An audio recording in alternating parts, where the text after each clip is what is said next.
Ya, biar bisa ini. Selamat pagi semua bapak-bapak, ibu-ibu dan semua sekalian. Saya bersyukur saya bisa hadir di sini kembali dan banyak senior di sini ya. Dan juga saya senang banyak juga yang baru, berarti regenerasi berjalan. Nah, hari ini langsung saja karena kita terus berjalan dalam waktu.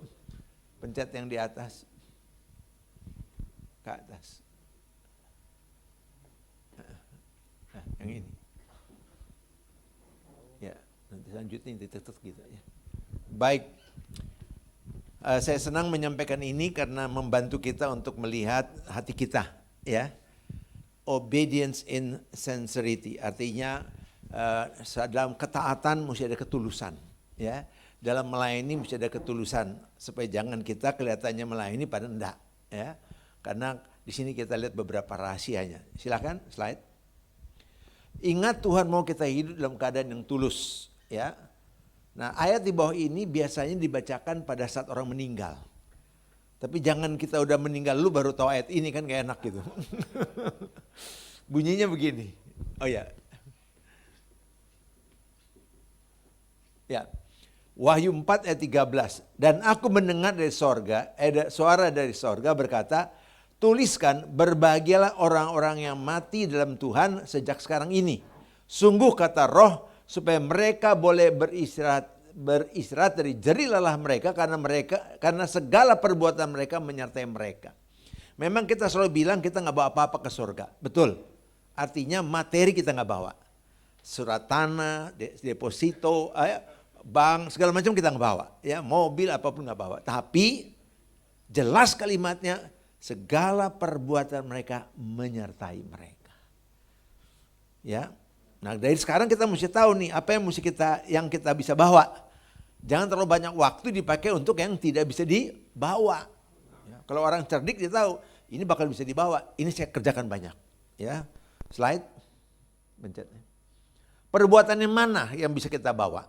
Ya, kita katakan dalam 1 Korintus 15 ayat 8, karena itu saudara-saudaraku yang kekasih, berilah teguh, jangan goyah dan giatlah selalu dalam pekerjaan Tuhan, sebab kamu tahu bahwa dalam persekutuan dengan Tuhan jerih payahmu tidak sia-sia. Jadi apapun yang kita kerjakan dalam kaitan untuk Tuhan itu tidak sia-sia. Ya, tapi kalau kita kerjakan untuk yang dunia, ya udah nggak apa-apa, cuman nggak dihitung nanti. Jadi jangan kebanyakan yang nggak perlu dong. Ya, hidup ini lebih selektif sekarang. Ya, ya, slide. Walaupun sudah melayani Tuhan, tapi ada yang tidak dapat apa-apa. Karena yang dilihat bukan perbuatan ansih, tapi juga lihat apakah dari hati yang baik. Ya, sebab semua perbuatannya terbakar katanya. Keterangannya begini. 1 Korintus 3:11. Karena tidak ada seorang pun yang dapat meletakkan dasar lain daripada dasar yang telah diletakkan, yaitu Yesus Kristus. 1 Korintus 3 kita baca 11-15. Entahlah orang membangun di atas dasarnya dengan emas, perak, batu permata, kayu, rumput kering atau jerami. Enggak kebaca nih kalau merah, mestinya tulisannya agak lain. Ya, jadi artinya saya bikin dua macam. Yang kuning warnanya yang tidak kebakar, kayu, rumput kering dan jerami yang bakal kebakar. Jadi tergantung perbuatan kita boleh baik, tapi hati kita sama enggak dengan perbuatannya. Ya, slide. Nah, sekali kelak pekerjaan, bukan diri kita ya, bukan diri kita yang dibakar. Pekerjaan kita. Ya, sekali kelak pekerjaan masing-masing orang akan nampak karena hari Tuhan akan menyatakannya. Sebab ia akan nampak dengan api. Dan bagaimana pekerjaan masing-masing orang akan diuji oleh api itu. Jadi kita harus tahu semua yang kita perbuat di dunia ini nanti ada diuji. Apakah kita buat ini benar untuk Tuhan atau untuk yang lain. Ya, slide. Nah, jika pekerjaan dibangun seorang tahan uji, ia akan mendapat upah. Upahnya apa sih kira-kira? Upahnya ini dia salah satunya. Menjadi raja memimpin bersama Tuhan Yesus. Ilustrasinya perumpamannya gini. Seorang membagikan ada 10 mina, membagikan 1 mina kepada 1 orang, 10 hambanya. Itu dibilang kerjakan dengan baik. Mina itu uang, ya. Bahkan dalam kalau itu Lukas 19 ayat 17 bilang kepada yang orang itu, baik sekali perbuatanmu itu hai hamba yang baik, engkau telah setia dalam perkara kecil, karena itu terimalah kekuasaan atas 10 kota. Jadi 1 jadi 10 itu bicara 10 kota. Jadi kalau orang di dunia ini malas, kita udah tahu matinya nanti udah tahu deh, nggak ada tempat. Nggak kebagian apa-apa. Jadi dari sekarang tuh apa yang dikasih Tuhan sama kita lolah dong dengan baik, sehingga menghasilkan yang baik. Tuhan kasih saya karunia untuk mengajar. Saya pakai mengajar di mana-mana. Di kedokteran saya ngajar mahasiswa saya. Di rohani saya pakai, di politik saya pakai, di kesehatan saya pakai. Dipakai mulut ini untuk menjadi berkat bagi orang. Ya, saya bisa keliling dunia karena diundang untuk diajar ini, mengajar ini dan sebagainya. Dan untuk belajar memang perlu waktu, ya mempersiapkan diri, mengajinya lagi, ikut ditanya. Kalau ditanya itu pasti saya saling senang. Karena kalau saya ditanya saya nggak bisa jawab, aduh saya masih kurang, saya mesti belajar lagi. Satu hari waktu saya mengajar banyak okultisme ditanya, UFO itu apa Pak? UFO? Undefined flying object. UFO apa itu ya? Saya juga nggak tahu, saya tahu atau bukan. Hanya untuk menjawab itu saya baca 7 buku loh. Baru saya bisa jawab. Jadi orang puas.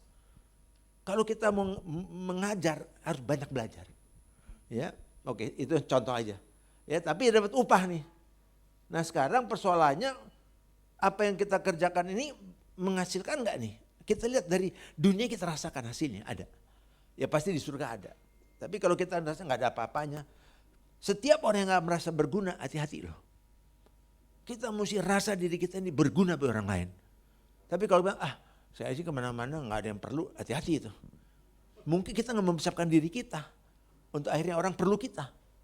Ya, nah sekarang kita lihat bagaimana dengan orang yang ikut-ikut atau apa-apa, tapi nggak tulus gitu. Artinya, hasilnya gimana? Ayat 15. Jika pekerjaan ia terbakar, ia akan menderita kerugian. Tapi ia sendiri akan diselamatkan. Tetapi seperti dari dalam api. Kenapa? Karena udah punya Yesus. Tidak dasar yang terletakkan selain dasar yang terletak, yaitu Yesus Kristus. Maka itu kalau kita diselamatkan, tingkat kedua perbuatan kita dong yang baik. Dari mana kita lanjutkan apa yang menjadi kesulitan dan tantangan kita. Ya, jadi kita tahu jangan sampai perbuatan saya di depan Tuhan nggak ada kebakar. Ya rugi besar dong. Ya, ruginya gimana? Misalnya tadi kita lagi makan, ya. Kalau Pak Adrian saya lihat nggak makan sih. Saya lihat, coba bayangin kita lagi duduk, lagi minum, nunggu makanan. Terus satu kasih, terus bagian kita, kok saya nggak nama Bapak nggak ada. Gitu. Loh, kok saya nggak ada. Terus kita kiri kanan pada makan. Di dunia aja udah gak enak kan? Apalagi nanti di surga. Setelah itu nggak ilustrasi aja. Nah, beda dengan api ini api terakhir. Ya, dibilang begini, penghakiman akhir. Ini api neraka namanya. Wahyu 20 ayat 14. Lalu maut dan kerajaan maut itu dilemparkan ke dalam lautan api. Itulah kematian yang kedua, lautan api. Nah kalau tadi kita yang dibakar bukan kitanya, perbuatan kita yang dibakar. Kitanya udah diselamatin kan. Kalau ini memang yang belum terima Yesus. Supaya kita tahu perbedaan apinya ada 2. Slide lagi. Ketaatan dalam pelayanan harus buat Tuhan. Bukan saja pelayanan ya, buat hidup juga, buat bekerja juga ya. Saya selalu bilang kepada anak-anak didik saya, calon-calon dokter, kamu kalau lawat orang, kamu anggap itu orang tua kamu. Lain deh carinya. Ya, perhatikan dong. Kalau dia kesakitan, jangan kasih obat sakit. Kenapa sakit? Ternyata kencingnya udah penuh. Kencingnya penuh. Tapi dipikir sakit. Sakit kasih obat aja. Lihat dong penuh begini dong. Coba pasang kateter, hampir 1 liter keluar. Maka itu jangan cek dulu mana yang sakit. Kadang-kadang mesti diajarin kayak gitu-gitu. Coba tunggu nih, jangan macet jangan macet. Kalau dia macet nanti buku macet lagi. Jadi diajarin biar telaten ngurus orang itu. Kalau mau jadi dokter nggak mau telaten sih ya nggak bisa dong. Mesti ada kasih sayang ya. Mesti ada passion, ini orang tua kita gitu. Kadang-kadang sama ibu cantik sekali, segitu, seneng dia, nenek-nenek tapi. Nenek-nenek juga mau dipuji kan, aduh selama ini saya nggak pernah dipuji gitu, oh disayang gitu, dia rasa, aduh saya disayang loh, seneng loh, senyum dia terus, jadi nggak mau pulang. Ibu besok pulang ya, hari besok aja kan. Mungkin di rumah dimarahin melulu kali. Oke, selain. Sorry, balik lagi. Sorry, digeser, bukan. Jadi gini, ini kalimat bagus. Kalau saya tiga itu, apapun juga yang kamu perbuat, perbuatlah dengan segenap hatimu, seperti untuk Tuhan dan bukan untuk manusia. Kalau itu yang kita kerjakan selalu, itu bisa dibawa semua perbuatan. Karena dia lihat, yang dia perbuat ini buat saya kok. Walaupun orangnya susah, dia bantu. Seperti kepada orang yang paling susah, paling miskin, itu engkau telah melakukan untuk aku. Ya. Jadi kalau pengusaha kasih makan banyak hadiah buat pejabat, itu sih udah umum. Itu bukan kasih, tunggu imbalan. Kasih itu kita memberi, kita tahu orang ini gak bisa balas. Itu baru kasih. Slide. Motivasi kita hidup dan melayani untuk siapa? Untuk Tuhan atau Mamon? Nah ini makin jelas nih. Kalau tadi kan secara umum ya, untuk Tuhan atau apa. Sekarang ini kuncinya nih. Ya. Hidup itu tidak boleh khawatir. Karena sumber khawatir adalah uang. Sekali lagi, hidup ini tidak boleh khawatir. Karena sumber khawatir itu uang. Ya, kalau orang khawatir, saya udah tahu deh siapa yang dia menjadikan andalannya. Ya, ini lihat kalimatnya gini, Matius 6 ayat 24. Tak seorang pun dapat mengabdi kepada dua tuan. Karena jika demikian ia akan membenci yang seorang dan mengasihi yang lain. Atau ia akan setia pada yang seorang dan tidak mengindahkan yang lain. Kamu tak dapat mengabdi kepada Allah dan kepada Mamon. Mamon saingan Tuhan nomor satu dunia, bukan setan. Setan tuh gak ada apa-apanya. Ya, karena uang, orang bisa berantem dengan saudaranya. Gara-gara uang, warisan bisa ribut sama bapaknya. Dan karena uang, Yudas menjual Yesus. Dan kalau udah ceritalah kita tahu banyak orang pindah agama karena apa? Jabatan, karena kedudukan. Karena perempuan ya, dan lain-lain. Ya. Nah sekarang mari kita lihat kalimat ini. Ia akan membenci yang seorang dan mengasihi yang lain. Jadi kalau kita ditanya, Pak Bambang, apa Pak Bambang mengasihi Tuhan dengan segenap hati? Jawabnya, amin. Tapi mesti bisa jawab juga yang kedua, apakah dalam hal ini Pak Bambang juga membenci uang? Ini persoalannya kan. Ia akan membenci yang seorang dan mengasihi yang lain. Ya, ia akan membenci yang seorang mengasihi yang lain. Jadi kalau saya mengasihi Tuhan, saya mesti benci Mamon. Maksudnya gini, mesti pakai ilustrasi lagi nih. Tuhan udah kasih ilustrasi, kita tambahin ilustrasi lagi. Kita udah siap nih memberikan ke gereja gitu ya, ingin memberikan persembahan. Udah janji nih sama Tuhan. Saya mau bantu Tuhan. Buat bangun gereja kah, atau mungkin mau buat perpuluhan, apapun yang kita janjikan sama Tuhan. Saya udah janji ini punya Tuhan, gitu, milik Tuhan. Begitu masuk gereja, kering bunyi. Halo, ya, ini ada apa sih kok masuk gereja? Ini Bapak ini, iya kenapa? Cepat dong saya udah masuk gereja. Oh sebentar Pak, begini Pak, ini Bapak udah bulan ketiga ya, apa? Belum bayar ini, cicilan. Oh, mau ke gereja tahan cicilan lagi. Kenapa Pak? Ya 3 bulan ini udah janji Pak. Kalau Bapak nggak bayar, diambil kendaraannya jam 12. Jangan begitu dong. Ya kan saya mau gereja. Nih, iya Pak, nggak usah ngomong gitu gereja lah. Udah banyak yang Kristen juga nipu nih gitu. Ya, nah, pakai ditambahin lagi orangnya nggak enak banget. Ya. Jadi berapa bayar? Bayar sekian. Hah? Sekian? Dia kaget. Yang dia janji buat Tuhan ternyata sama dengan tagihan dari debt collector.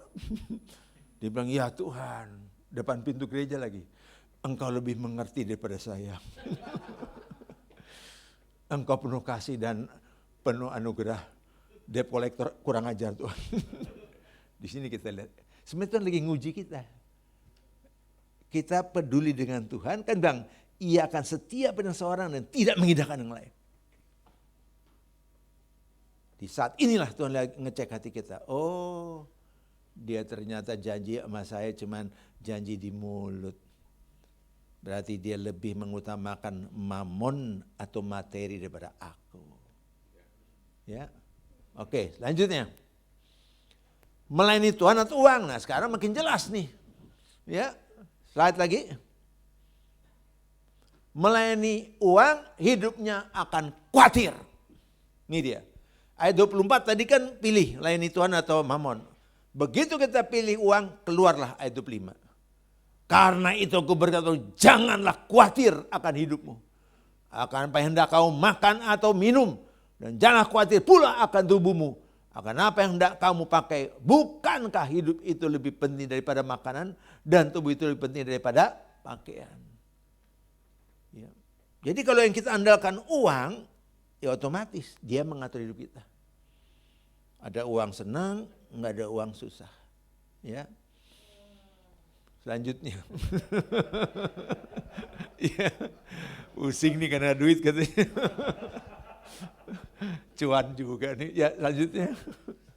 Nah, apa tandanya orang dikendalikan uang? Banyak uang, sukacita. Kalau pegawai baru gajian, tidak bangga. Adalah sukacita di hatiku. Tapi akhir bulan lagunya lain. Aku percaya. Mulai berserah sama Tuhan. Lagu tadi enak juga tuh, berserah. Biasanya itu lagu-lagu akhir bulan. Ya, bersama Yesus lakukan perkara besar. Jangan ajak tuh dompetnya isi dong. Ya. Jadi apa? Banyak orang, banyak uang, hati senang. Tidak ada uang, hati susah. Yang kedua apa? Ditipu orang, marahnya minta ampun. Oh kurang aja tuh orang. Dan Tuhan lagi hati kita loh. Jangan gara-gara uang kita jadi ribut. Ya. Uang itu untuk nilai kita loh. Ya. Saya berapa kali juga minjemin orang uang, ada balikinnya, sudah. Itu dari Tuhan, Tuhan mau kasih ke dia, biarin aja. Ya. Kadang-kadang lebih nggak malu lagi. Karena saya nggak dikendalikan uang. Orang ngomong apa, saya perhatikan. Tapi saya tidak dikendalikan oleh orang ngomong apa. Yang saya dengar Tuhan ngomong apa buat saya. Ya kalau nggak capek dong kita dengan orang ngomong. Manusia hidup karena percaya, bukan karena melihat. 2 Korintus 5 ayat 7. Yang kedua, tidak ada uang, tidak bisa bikin apa-apa. Saya belajar dari Tuhan, suatu hari saya ingin membuat sesuatu, Tuhan bilang, kok kamu mengandalkan uang kamu? Bukankah apa yang aku punya, engkau punya nak? Kepada anak yang terhilang, anak sulungnya kan? Anak terhilang balik, anak sulungnya marah kan? Kenapa? Anak itu balik katanya. Pesta-pesta lagi. Udah bikin malu main sama pelacur. Gitu. Bapaknya bilang, jangan gitu nak. Kenapa kamu marah? Enggak, saya nggak masuk. Selama adik itu tuh anak itu masih di situ, saya nggak masuk ke rumah bapak. Jangan gitu dong nak. Masa kamu nggak masuk rumah bapak di surga? Mendingan kau sama surga daripada ketemu dia. Gitu loh. Memang loh. Orang kalau benci orang, dia merasa dalam terang, sebenarnya dalam kegelapan. Ya. Karena orang yang membenci saudaranya tidak memiliki hidup yang kekal. Bahkan orang yang benci saudaranya tidak boleh doa Bapa kami. Gitu. Karena di doa Bapa kami dikatakan ampunlah kami. Seperti kami juga sudah mengampuni orang yang bersalah pada kami. Kecuali mertua. Gitu masa gitu. Nggak boleh ada kecuali. Orang yang belum bisa mengampuni tidak berhak doa Bapa kami. Berarti dia belum punya kasih agape. Yang punya kasih agape cuma Tuhan Yesus. Jadi kalau orang belum punya Tuhan Yesus nggak bakal punya kasih agape. Jadi ini yang terjadi. Saya mengerjakan sesuatu bukan karena ada uangnya. Saya belajar dari Musa. Musa bawa umatku keluar dari Mesir. Dia bilang, bawa pakai apa ya? Uang nggak ada.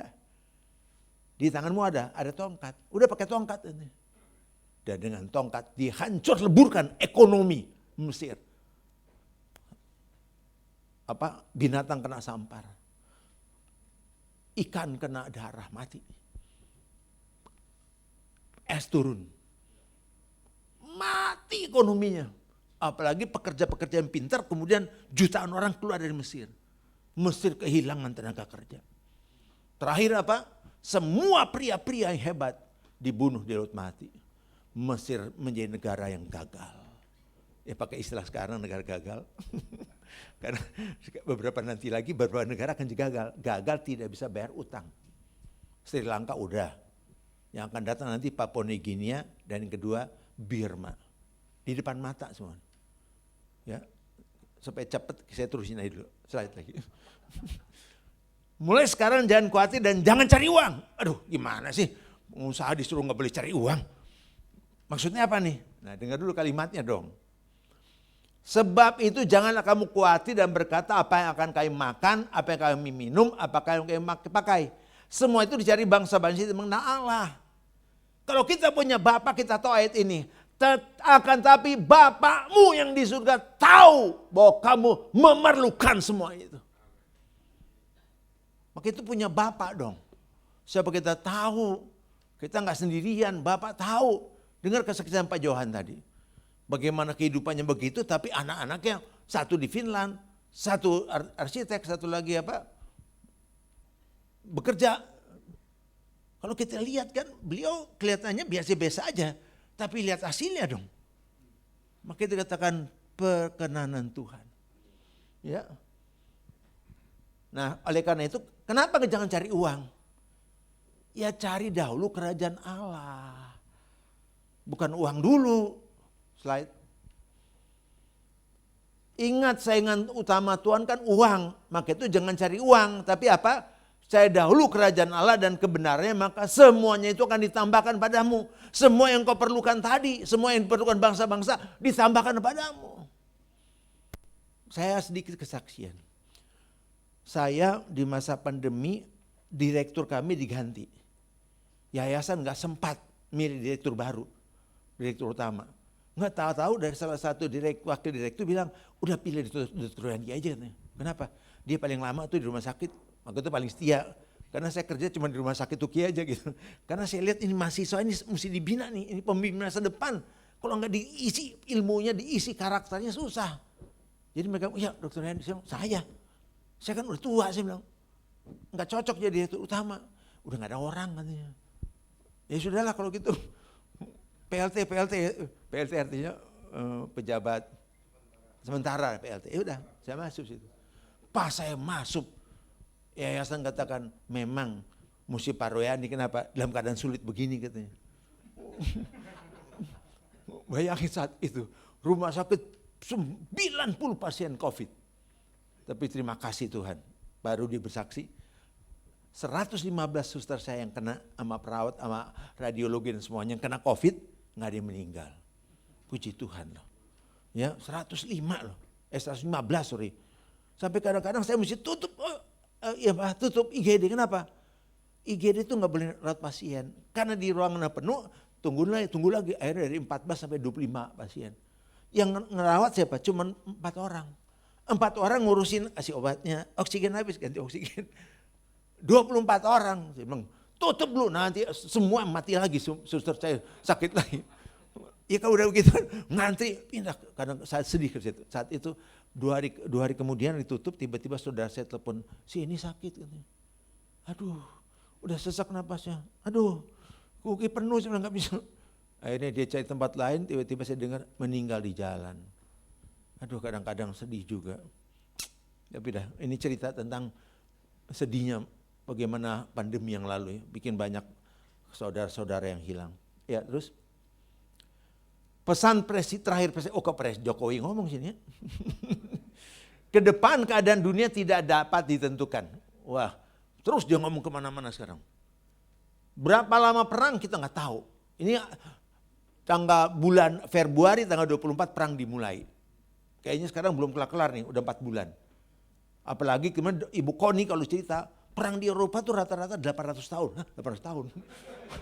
Ada 7 tahun, minimal 32 tahun. Ini 4 bulan aja kacau udah dunia. Baru saya tahu kenapa.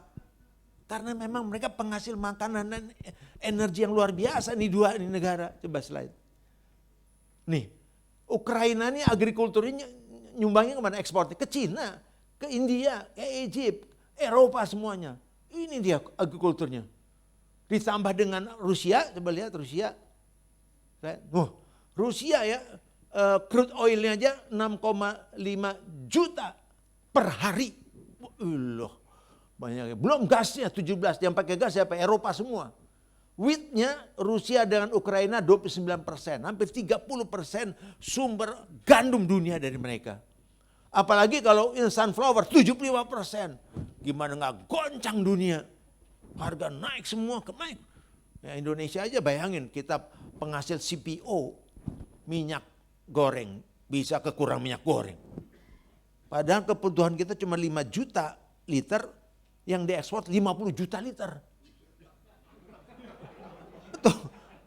Tapi kita kekurangan, makanya Jokowi marah kan, stop import katanya. Stop ekspor katanya. Gimana 5 juta aja gak cukup katanya.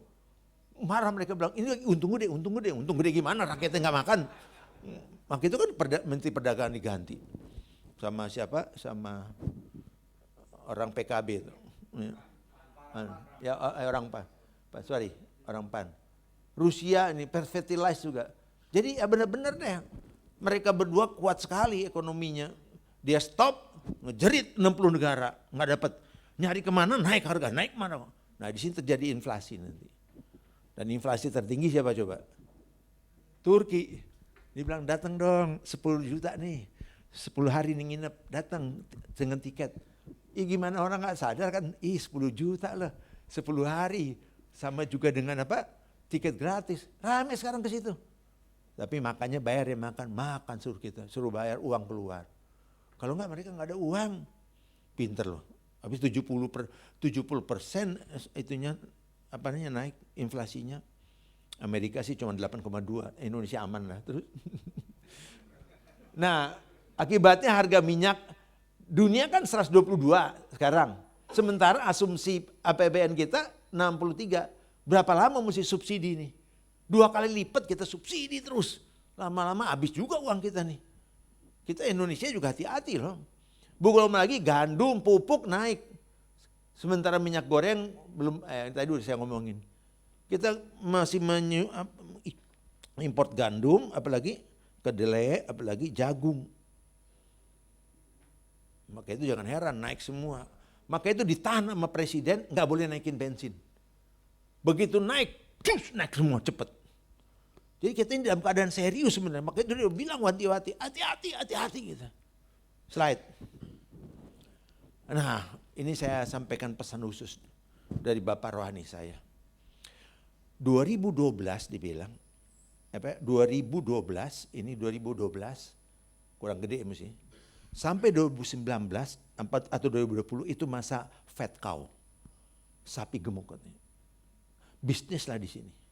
Makanya saya kemana-mana khotbah udah bilang, hati-hati uang itu penting. Kalau dia mau dijual, jual sekarang katanya. Karena 2-3 tahun lagi harga 10 miliar jadi 5 miliar rumah. Benar sekarang udah. Saya khotbah di mana-mana karena akan terjadi. Kita nggak tahu 2020 terjadi apa. Baru tahu sekarang pandemi. 2020, ini lihat. 2020 kita masuki masa lean cow, artinya sapi kurus sampai 2024. 2024 kita akan masih bleeding cow sampai 2029. Ini kalau bukan nabi nggak bisa ngomong gini. Ya, kita bersyukur loh masih ada nabi yang bisa menjelaskan ini. Berikutnya lagi, slide. 2030 sampai 2023 chaos dying cow. 2023-2027 crash dead cow. Lalu selanjutnya tahun kecelakaan, selanjutnya tahun-tahun keruntuhan ekonomi di mana petani tanpa petani, terakhir 8 siklon ekonomi, katas petani tanpa uang, keluarga. Di sini kita belajar uang hilang artinya.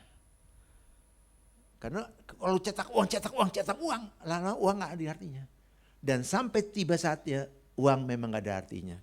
Kita lihat ceritanya di kitab Yusuf. Kejadian 47.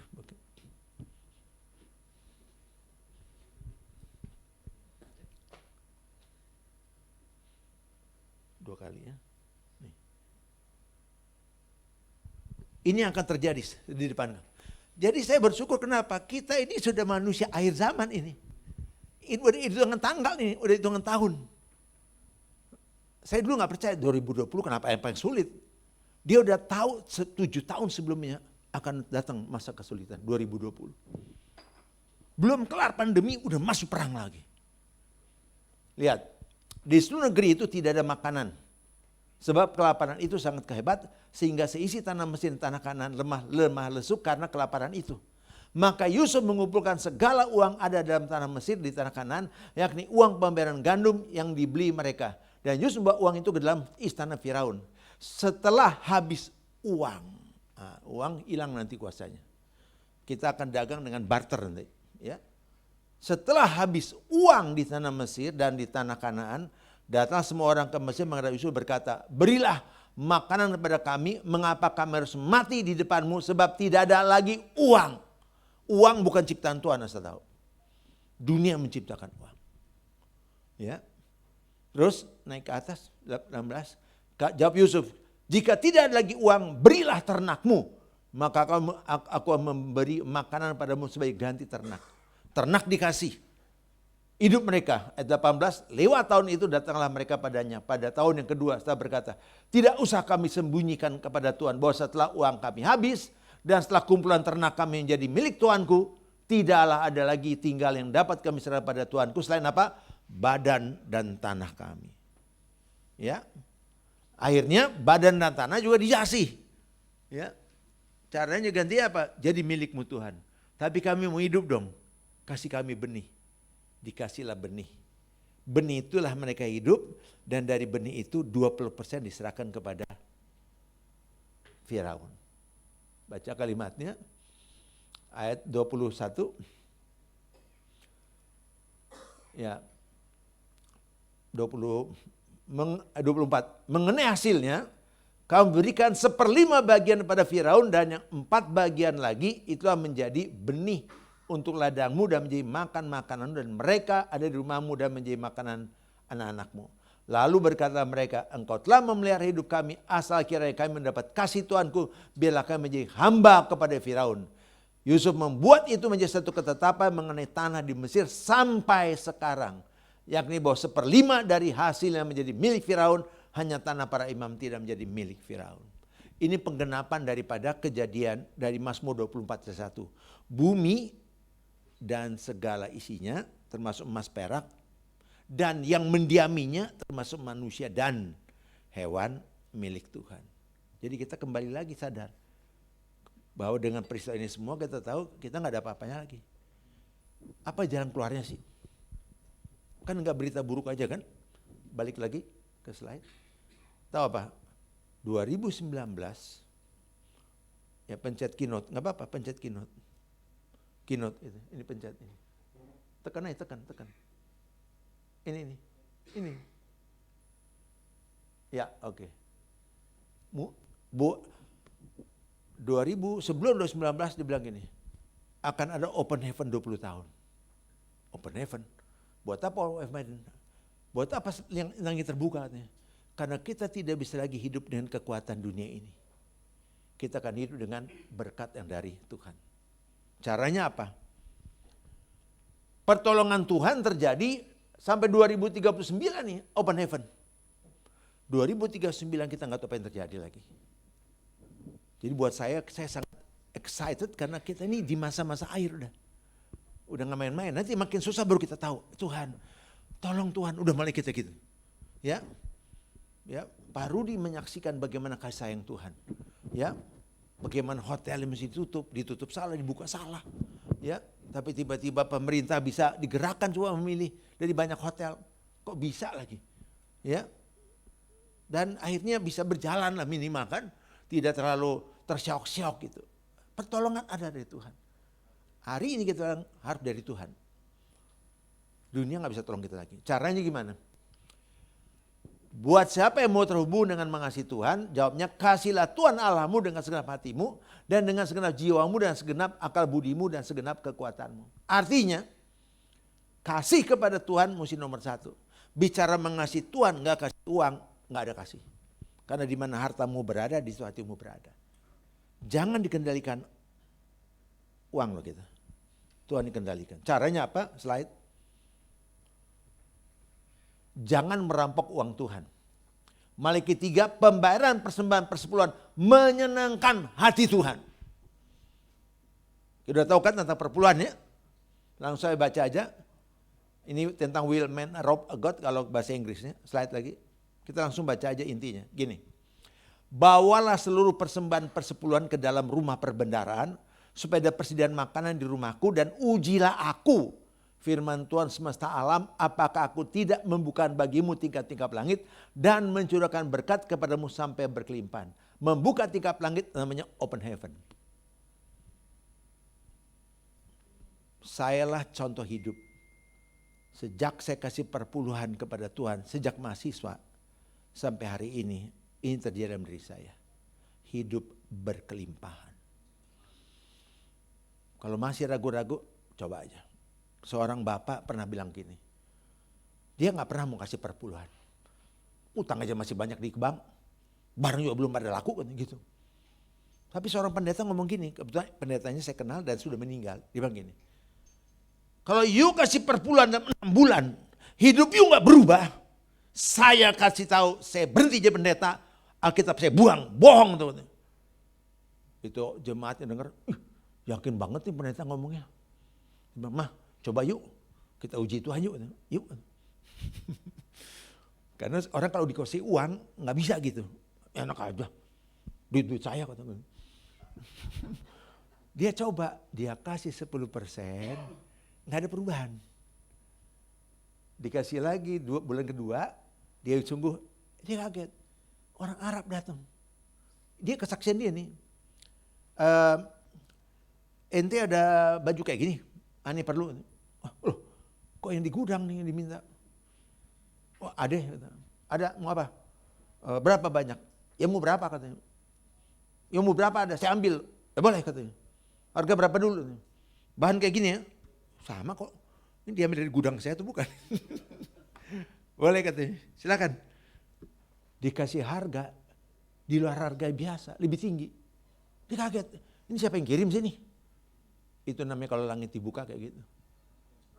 Dalam 6 bulan, bukan saja gudangnya kosong, hutangnya bisa dibayar.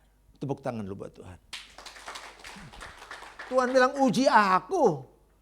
Ini bicara hati. Masalah uang, masalah pekerjaan, masalah berkat itu hubungannya dengan rohani. Nah, saya contoh konkret lagi. Aku menghardik bagimu belalang pelahap. Supaya jangan dihabisi hasil tanahmu. Supaya apa? Jangan bangkrut. Kalau habis tanah itu tuh bangkrut kata lainnya. Dan supaya jangan pohon anggur di padang tidak berbuah bagimu firman Tuhan. Artinya kita juga mesti ada usaha dong. Jangan kasih perpuluhan tapi duduk aja. Roh Kudus gak mau kerja pada orang yang malas dan tidak dinamis. Nah gini ceritanya. Suatu hari seorang hamba Tuhan punya sayang sekali sama ibunya. Ibunya sakit berbulan-bulan dibawa ke Singapura. Berobat. Saya datang. Kebetulan saya datang, ada urusan lain ketemu ke dia. Gimana. Doain ibunya. Sakit udah gini ya. Kurus sekali gitu. Tapi dia sayang sama. 1 dokter, 2 dokter, 3 dokter. Semua dokter yang bisa mengobatin. Udah 7 dokter, dicari dokter lain. Saya bilang ini orang mengasihi benar ibunya nih. Udah begitu. Kebetulan satu acara lagi, saya datang lagi sekian bulan. Ke situ lagi ke Singapura, ketemu lagi. Dia tanya, saya ke rumah sakit itu kebetulan salah satu gembala saya sakit. Terus saya telepon dia, Pak apa kabar? Bapak di mana? Saya di Mount E juga. Oh di mana? Ikut saya jemput. Dia turun ke bawah dari ICU. Gimana Papa? Ya tolong doain, Ibu gimana? Tolong doain. Saya dan ke situ. Begitu saya lihat, itu udah tinggal tulang. Tuhan ada apa nih? Ini sih saya hitung setiap sekian bulan di ICU. Per hari sekian ratus puluh juta. Berapa miliar habis. Langsung saya ingat belalang pelahap ini. Ada pengeluaran yang merongrong. pengeluaran tak terduga, ingat hati-hati dengan perpuluhan kita, beres apa enggak. Terus saya ngomong sama dia, Pak, saya kayaknya digerakkan Tuhan untuk ngomong deh Pak. Karena dia pendeta juga. Pendeta juga mesti kasih perpuluhan, lu jangan lupa. Jangan salah. Jemaat kasih ke gereja, imam ngasih ke Harun. Mesti gitu aturannya, ke leadernya gitu. Dulu kan saya gak ngerti, saya kasih aja ke gereja lagi, uang saya kan gembala. Gak bisa katanya, jangan masuk ke sini lagi dong, ke lebih atas. Oke, singkat cerita, dia bilang, ya buat apa saya kasih perpuluhan Pak? Kenapa? Pimpinan saya kayak begitu katanya. Loh, emang pendeta yang di atas itu bisa buka tingkap langit? Ya enggak sih. Emang pendetanya Bapak yang tinggi yang kaya itu bisa mengusir belang pelahap? Ya nggak bisa juga. Ya ini kan Tuhan, perpuluhan itu buat Tuhan. Terserah Tuhan mau ngasih ke siapa. Dia diam terus. Tapi begini, perusahaan saya banyak. Loh, jadi kok perusahaan banyak kenapa? Ada yang untung ada rugi. Ya catat aja yang untung berapa, yang rugi berapa. Kok repot amat sih bilang. Iya saya kerjain. Hari Sabtu, hari Minggu saya pulang. Sabtu pulang. Hari Minggu dia juga nyusul Minggu karena dia melayani di gereja. Hari Senin dia telepon saya, Pak, saya udah bayar Pak semua perpuluhan. Puji Tuhan, dia bilang. Ditelepon aja kan. Sekarang mau mana? Saya mau kembali ke Singapura Pak. Oke. Gak sampai berapa jam kemudian, Pak, terima kasih doa-doanya Pak, sudah. Kenapa? Ibu saya sudah meninggal. Belalang pelahapnya udah pergi semua. Hati-hati pengeluaran-pengeluaran yang habis-habis. Itu uang kalau keluar terus, itu namanya berdarah-darah. Jangan main-main, hari ini kita gak dikendalikan uang. Saya gak mau khawatir lagi, hidup saya dikuasai Tuhan. Banyak gak mungkin, tapi terjadi. Waktu saya diangkat jadi direktur utama, saya ingat sekali, saya udah punya mobil genap ganjil. Dapat lagi dari rumah sakit 1 mobil. Kebanyakan saya bilang, gak enak sama orang bilang banyak banget mobil. 1 dijual, ya genap ganjil 1. Tahu-nyaunya saya cuma 4 bulan jadi direktur. Mobil diambil lagi, tinggal 1 lagi. Mau beli lagi mahal-mahal semua mobil. Ya gimana Tuhan, terserah lah. Kayaknya perlu nih, 1 hari saya pernah ke dokter gigi, pas jam-jam ganjil genap, saya naik macet minta ampun. Saya bilang, yuk duluan saya naik taksi. Naik taksi lebih lama lagi ternyata. Saya bilang, aduh susah juga ya. Kalau cuma 1, itu saya berdoa, Tuhan tolong. Saya gak mau cicilan, kata sayang. Tiba-tiba ada 1 orang ketemu ngobrol-ngobrol. Dia bilang ngomong gini, ada apa Pak? Enggak, ini repot nih, mobilnya gini-gini. Oh, Bapak mau mobil apa? Gitu ngomongnya. Mobil apa? Sedan apa SUV? Sedan apa SUV? Oh, Hyundai. Oh Hyundai. Kok jadi Hyundai? Buling aja, saya bilang. Ya buling. Ya buling mana? 2 bulan kemudian saya dapat brand new. Tapi jangan pakai nama saya bilang. Iya deh katanya. Untung kan pakai nama saya. Waktu bayar pajaknya 43 juta loh. Waduh, saya bilang untung. Hidup karena berkat. Bayangin di masa pandemi gini. Orang yang enak aja. Mau sedan atau buling? Saya bilang siapa saya? Padahal saya kan juga ada kerja kan. Kok dia menawarin juga bilang. Jadi saya lihat, oh Tuhan lihat hati kok. Kalau kita hatinya beres, gak dikendalikan uang, Tuhan dikendalikan, Tuhan tolong kita. Ingat, kerjakan semua itu Tuhan, bukan untuk manusia. Mari kita berdoa. Bapa Surgawi, hari ini kami telah dengar firman-Mu. Kami tidak mau mengambil dan merampok uang Tuhan. Kami tidak mau Tuhan hidup kami digerogoti oleh kekurangan demi kekurangan. Bukankah Engkau berkata, Tuhan, aku datang supaya mereka punya hidup dan hidup yang berkelimpahan. Mulai hari ini Tuhan, kami tidak mau khawatir lagi. Karena hidup kami Tuhan tahu. Tuhan tahu semua yang kami perlukan. Kami akan cari dulu kerajaan Allah terlebih dahulu. Maka semuanya kami percaya akan ditambahkan.